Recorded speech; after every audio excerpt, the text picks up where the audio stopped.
Et on se retrouve pour notre premier cas clinique que nous allons appeler Sarah.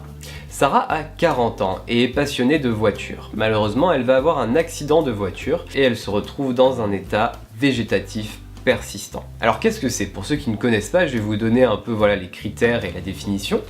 Donc, vous allez pouvoir observer la présence d'un cycle de veille et de sommeil, l'absence de signes de conscience de soi et de l'environnement. Personnellement, je parlerai plus d'absence de signes observables de conscience de soi et de l'environnement, l'absence de comportement soutenu, reproductible et volontaire face à un stimuli, l'absence de compréhension ou d'expression langagière, la préservation des fonctions hypothalamiques et du tronc cérébral, de l'incontinence, des réflexes spinaux et crâniens qui seront toujours présents. Concrètement, quand vous rentrez dans la chambre de cette patiente ou d'un patient, qu'est-ce que vous observez? Donc la personne, si elle est dans sa partie sommeil, vous aurez juste l'impression qu'elle dort, mais si elle est en veille, elle aura les yeux potentiellement ouverts. Elle sera capable de poursuite oculaire, donc ça ce sera de l'ordre du réflexe, donc c'est un peu perturbant au début parce qu'elle va vous suivre du regard dans la pièce.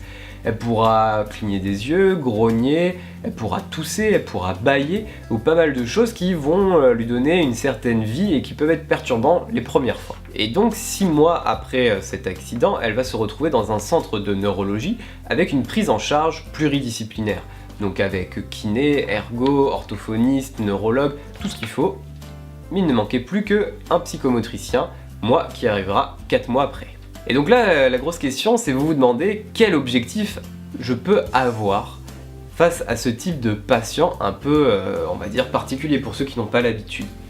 Eh bien, là, c'est difficile pour vous d'imaginer un objectif parce que l'anamnèse, donc l'historique du patient que je vous ai fait, c'est un peu pourri, parce que je vous ai parlé de son corps. Et on est quand même en psychomotricité, et on sépare pas comme ça le corps et le psychisme, et ainsi que l'histoire donc d'une personne.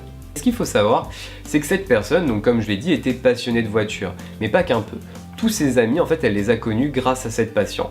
Ensuite, elle était passionnée d'écriture, elle écrivait des nouvelles. Et dernière chose, elle avait un chat depuis 10 ans qu'elle adorait. Donc oui, là, je vous ai pas donné beaucoup d'éléments, mais moi, c'est surtout avec ces éléments-là que j'ai travaillé.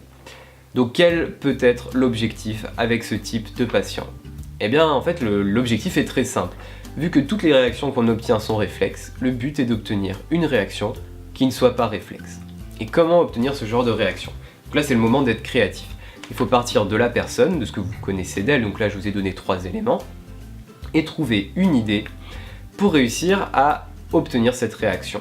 Ce qu'il faut savoir, c'est qu'au fur et à mesure de votre vie, avec les expériences que vous avez, vous formatez votre cerveau à être plus sensible à certains stimuli. Vous êtes fan de musique? Eh bien votre cerveau va réagir plus facilement aux stimuli qui vont être sonores par exemple. Et ici c'est la voiture, ou l'écriture, ce genre de choses. Donc c'est pour ça que je suis parti de là, parce que c'est ce qui me permettait d'avoir en fait des sortes d'autoroutes au niveau nerveux pour essayer d'atteindre le cerveau et d'obtenir une réaction ou quelque chose qui ne soit pas réflexe. Donc comment amener des médiations sur la voiture et sur le chat?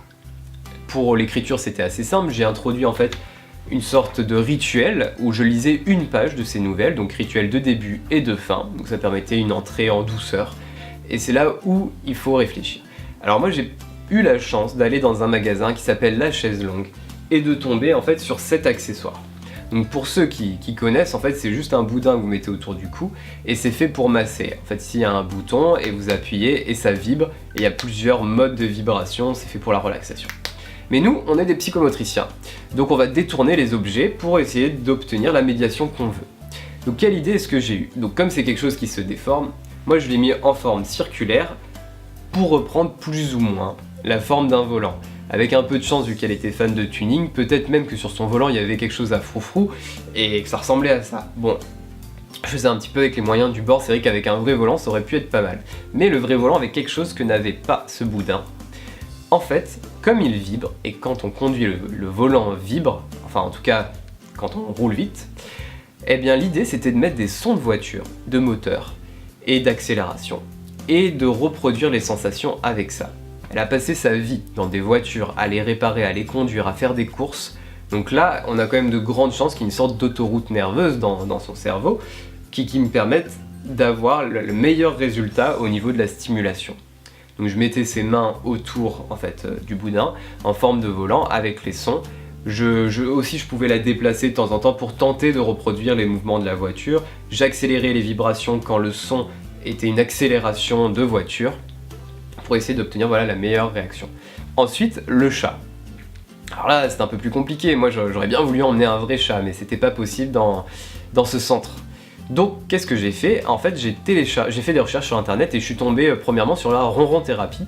Et je vous invite à aller vous intéresser à ça parce que c'est des études très sérieuses, même la NASA s'y intéresse. Donc, intéressez-vous à la ronron thérapie. Donc, j'ai pris les sons où en fait il y avait des chats qui ont ronronné. Je mettais mon Bouddha un peu en arc de cercle, un peu comme on peut tenir un chat, et j'activais donc les vibrations en même temps qu'il y ait le son du ronronnement pour essayer de reproduire le plus fidèlement possible la sensation. Et ensuite, je me suis dit aussi que quand même, ce qu'on retient souvent des chats, c'est lorsqu'ils râlent pour avoir à manger. Donc j'ai pris des sons de chats qui râlaient pour avoir à manger, et étant donné que c'est tout doux, en fait je l'ai utilisé comme un vrai chat, et je le faisais marcher sur la personne comme si un chat, en fait, vous marchez dessus pour vous réclamer à manger. Souvent j'essaie de le faire directement sur la peau pour avoir justement cette sensation douce et avoir la meilleure stimulation possible.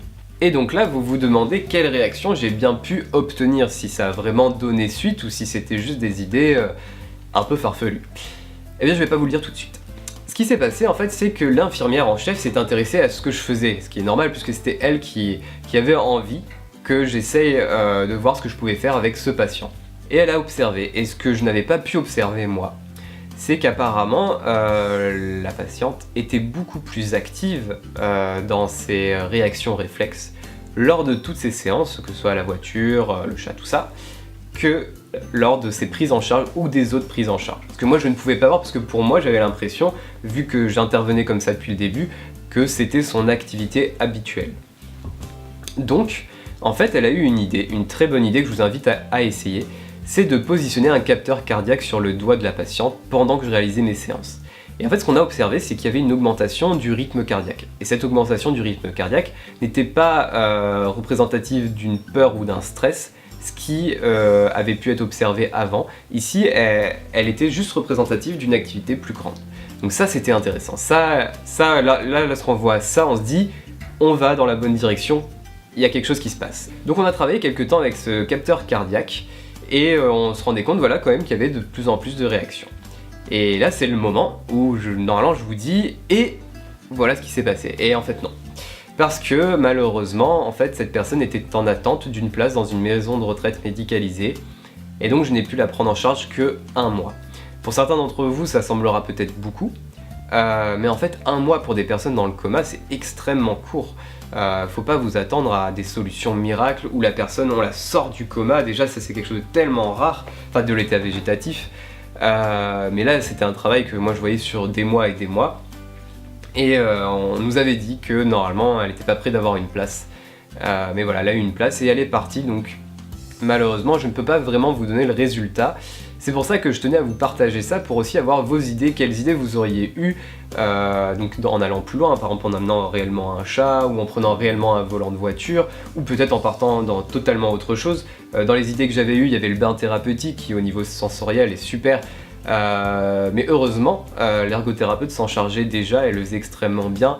Déjà vu qu'il y avait une bonne prise en charge, je voulais pas faire des choses en doublon, je voulais amener quelque chose de nouveau, quelque chose qui pouvait permettre peut-être d'autres sensations. Certains d'entre vous penseront peut-être à la stimulation au niveau de l'odorat, qui est pas mal puisque ça se trouve juste à côté de tout ce qui est mémoire au niveau du cerveau, donc pour réactiver certaines choses, c'est souvent ce qui est utilisé, mais malheureusement, elle respirait par la bouche. Elle avait aussi pas mal, pour être soft, de choses dans la bouche, ce qui faisait que même en travaillant avec des huiles essentielles, je n'avais aucune réaction, et en plus il n'y avait pas d'odeur particulière qui pouvait lui rappeler quelque chose. J'ai pensé à peut-être amener quelque chose de l'ordre de l'essence ou des huiles, enfin tout ce qui est à rapport avec les moteurs, mais bon, j'ai pas eu le temps de mettre ça en place, et certains vont peut-être penser que j'aurais quand même dû travailler avec la famille.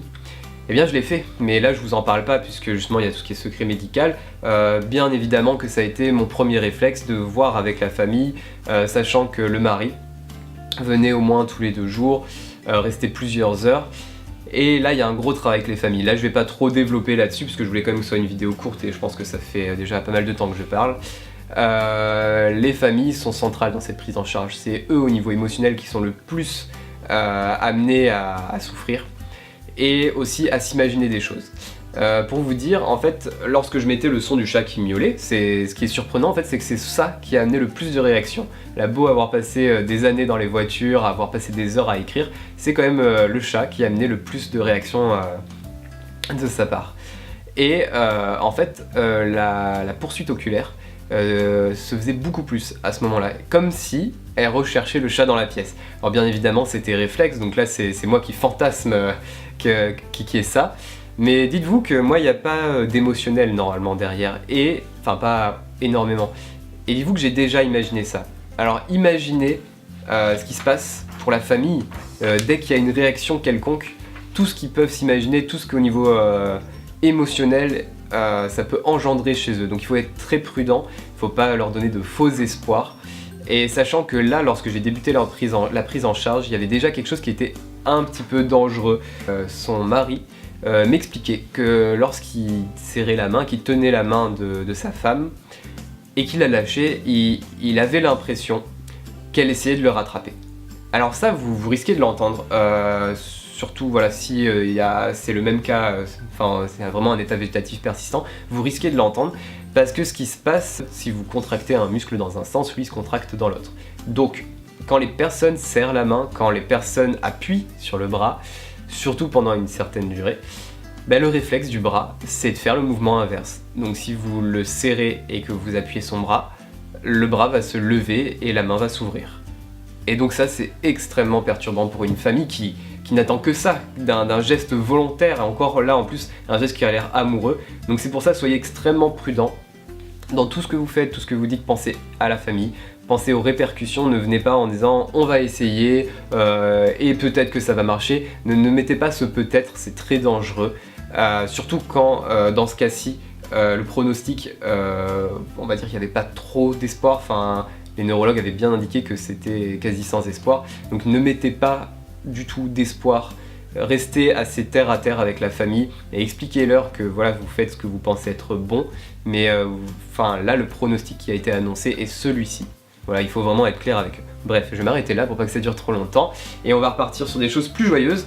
Je vous invite donc à plusieurs choses, à me donner vos idées dans les commentaires, à réagir et aussi à me poser des questions parce que là j'ai essayé d'être le plus court possible. N'oubliez pas aussi de vous abonner à la chaîne si en fait vous voulez voir les prochains cas cliniques.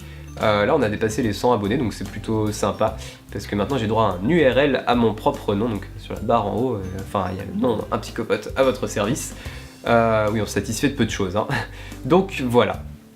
J'espère que ce cas clinique que je vous aurais présenté vous aura plu. Je compte en faire d'autres, un peu comme ceci, on va dire c'est moins commun de se retrouver face à ce type de patient et aussi avec des idées qui vont sortir un petit peu de la balle à picot, on va dire. Donc voilà, j'espère que cette vidéo vous aura plu. C'était Un Psychopathe à votre service.